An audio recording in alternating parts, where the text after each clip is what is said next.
سلام عرض ادب خدمت همگی. امیدوارم هر جا که هستین حالتون خوب باشه و شاد و سالم و سرحال باشید. به قسمت دوم آموزش ترید به زبون خودمونی خوش اومدی کاکو جون. امیدوارم که قسمت قبلی رو گوش داده باشی، دیده باشی و کاملا بررسی کرده باشی که خیلی به کارت میاد، مخصوصا توی این قسمت.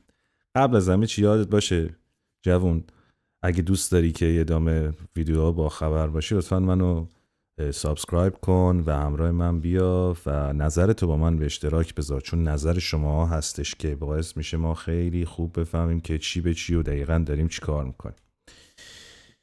خب قبل از هر چیزی لازمی که بگیم امروز مباحثی که میخوام واردش بشیم دقیقا چیه، کجا میخوام بریم. رفیق یادته بهت گفتم که فرض کن که اگر همه کسایی که میرن از یک نونوایی نون میخرن نظرات مثبت یا منفیشون رو یا تعداد نونایی رو که میخرن رو بیان برن توی یه جدولی ثبت کنن و کسایی که مثلا میگم خریدارن، کسایی که راضی هستن با مربع‌های سبز نشونشون بدن و کسایی که ناراضی یا فروشنده هستن با مربع قرمز نشون بدن، چه ظاهری به خودش میگیره میتونی تصور کنی. یادته اینو برات توضیح دادم.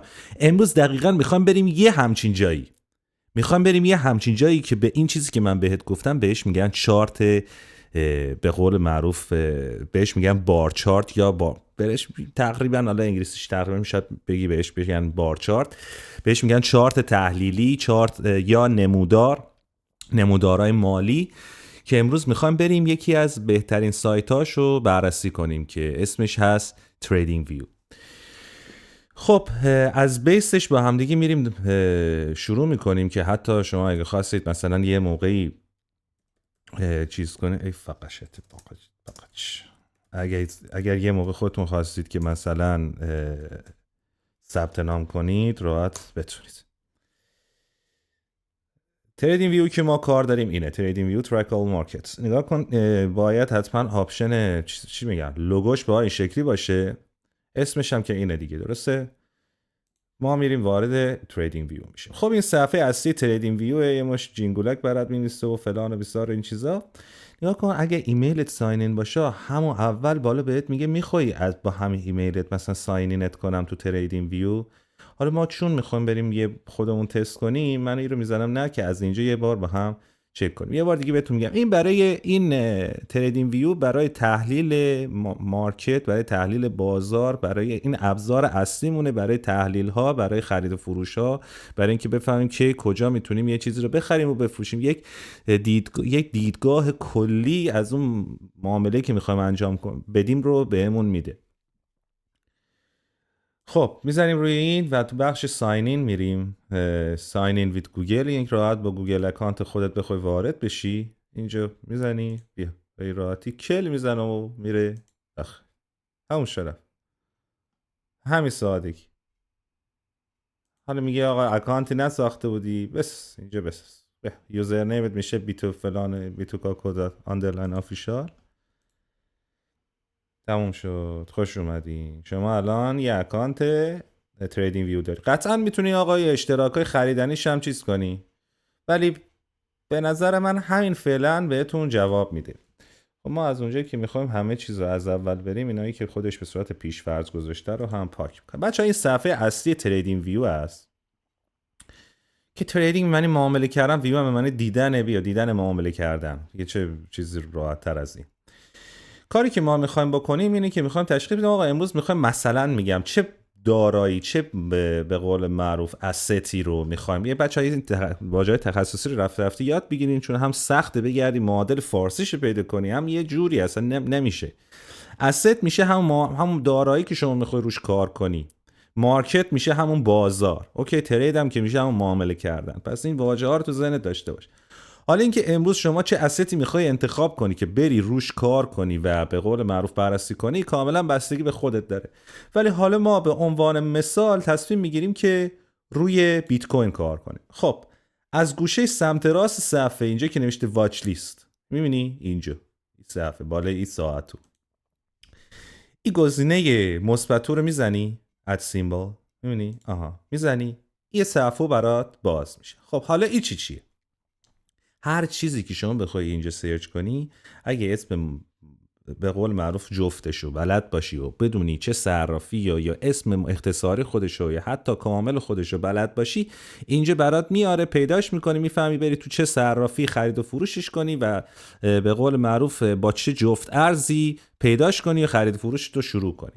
حالا جفت ارز چی رو داری تون تون میگی میری ما متوجه نمیشیم، باشه آرومترش میکنیم. خب اول از همه شما در نظر بگی که میخوای رو چی معامله کنی. من آقا میخوام رو کریپتو معامله کنم. خب پس یه گزینه کریپتو رو از بین اینا بزن، ببین استاک داره، فاند داره، فیوچر، فارکس جفت ارزهای معاملاتی رو معمولا بیشتر نشون میده، بانز و سهام و هر چیز دیگه. ما رو کریپتو میخوایم بزنیم. چی رو میخوایم بررسی کنیم؟ بیت کوین. میتونی هم بزنی بیت کوین، هم میتونی اینجوری بنویسی، هم میتونی علامت اختصاریشو بنویسی.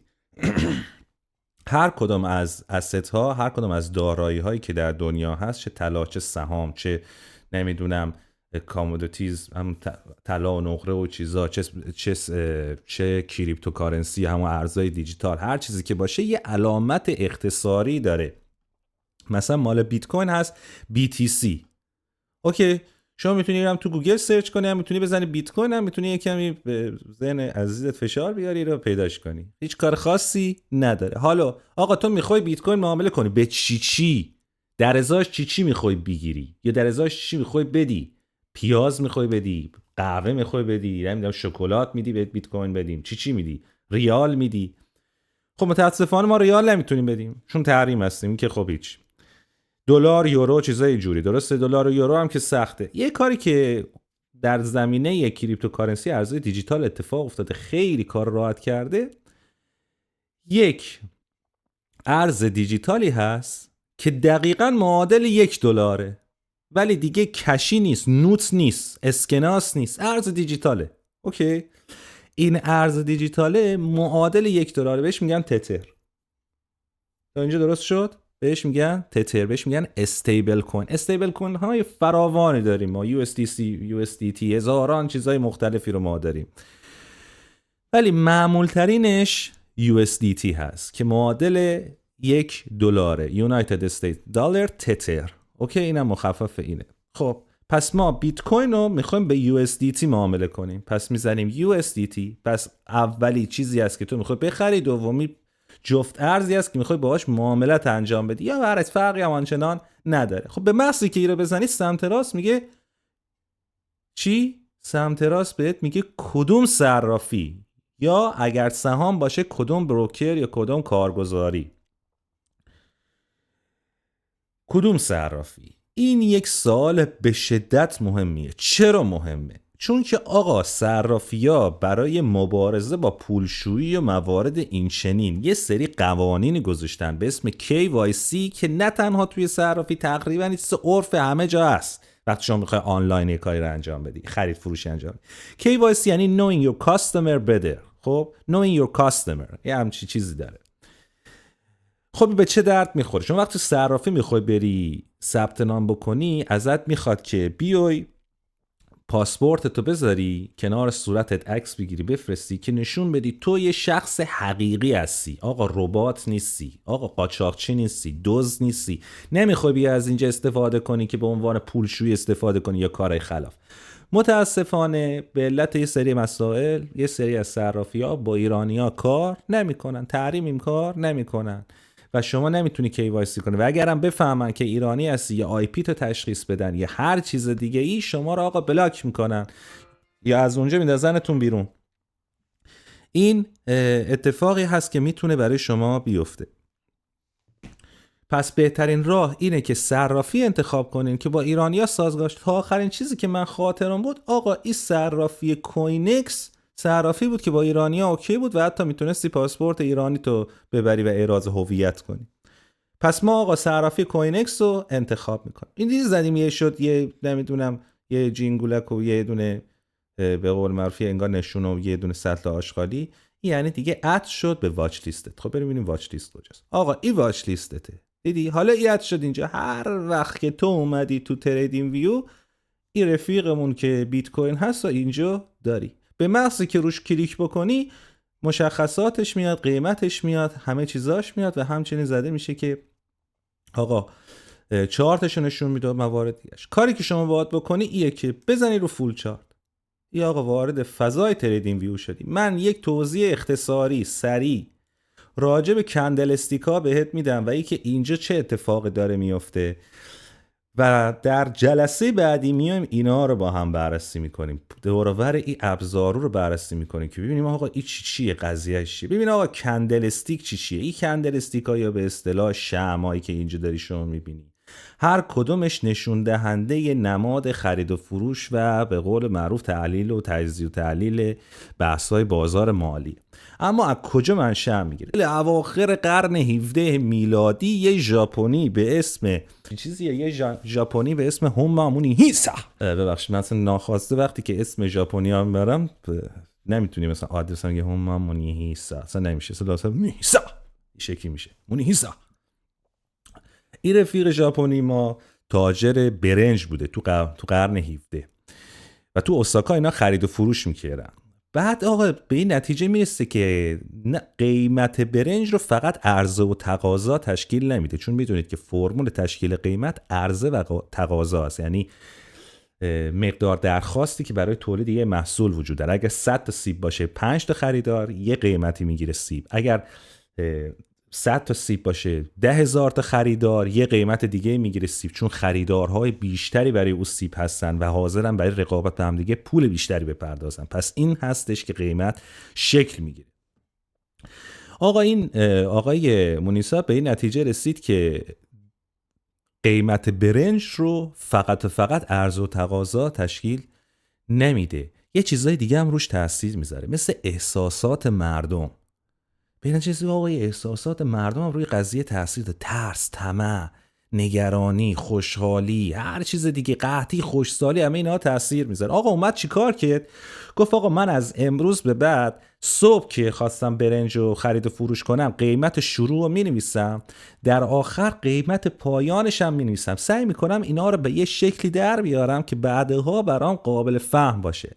اومد اینا رو هی نوشت، در مرور زمان جمع‌بندی کرد، یه داده سازی کرد، تونست پایه و اساس بیس چارت های امروزی رو به قول معروف بنا نهد که بعدها وارد غرب شد در قرن 19 و آقای نیسن، استیو نیسن اگه اشتباه نکنم، اومد آقایی رو به کاملترش کرد و تقریبا شد به فرم امروزی که ما داریم میبینیم. و از طریق اون کندل ها اون آقای ژاپنیه میتونست تحلیل کنه که آها مثلا در فصل زمستان تقاضای بیشتری برای برنج هست، پس من میتونم برنجام قیمت بیشتری بفروشم، یا در فصل تابستان تقاضای کمتریه، من میتونم تو اون تایمه برنج ارزون بخرم و در فلان موقع برنج گرون بفروشم. بله اینقدر مغزش کار میکرد. این کندل هم همین داستانو داره، دقیقاً همین مبحث پشت این کندل ها هم هستش. خب کاری که ما میخوایم بکنیم در اصل میدونید چیه؟ تحلیل و تجزیه احساسات و عواطف مردمه، به خاطر یعنی عین واقعیت ها. یعنی شما دقیقاً میخواید همچین کاری بکنید، میخواید آقا اول بیاد احساسات مردم رو تجزیه تحلیل کنید، ببینید آقا مردم در شرایط مشابه چه رفتاری از خودشون نشون میدن. حالا تو میگی ما از کجا بدونیم مثلا اینا رفتارشون با رفتار هم یکسانه؟ چندین فاکتور هست که اینا رو در اینجا جمع کرده و ویژگی‌های مشترکشون. یک، همشون دارن رو بیت کوین و یو اس دی تی معامله میکنن. چرا؟ چون دارید توی صفحه نگاه میکنید دیگه، اینا اینجا هم هست. همشون دارن آقا تو صرافی کوینکس نگاه میکنن، همشون دنبال این جفت ارز تتر هستن. درسته؟